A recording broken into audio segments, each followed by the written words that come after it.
Today I want to talk about equality. Is equality talked about in the Bible? Let's read some verses and find out. The other day I made a video and somebody commented on it saying to an African man that he shouldn't be learning about God from somebody like me with light skin. He said he was a Jewish man, so let's start in the Old Testament to see what the Bible says about equality.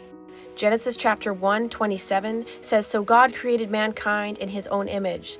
In the image of God he created them, male and female he created them."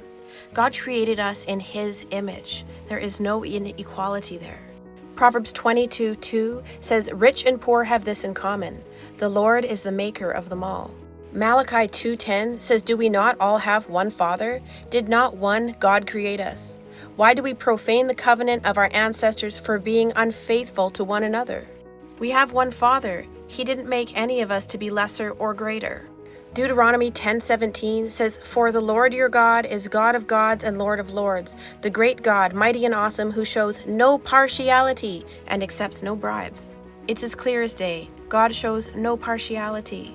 In fact, he made us all with different skin colors from different areas, with different facial features and cultural habits, and gave us different foods in different regions so we could be creative and be different, but also come together and share those different aspects of ourselves and just come together under God. He loves every one of us.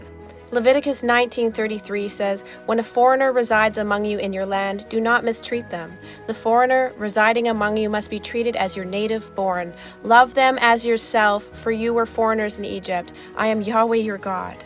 There are plenty of verses in the Old Testament to show and prove equality, and that is what God's plan was from the beginning. But let's see what some New Testament scriptures have to say too. Romans 2:11 says, "For God does not show favoritism."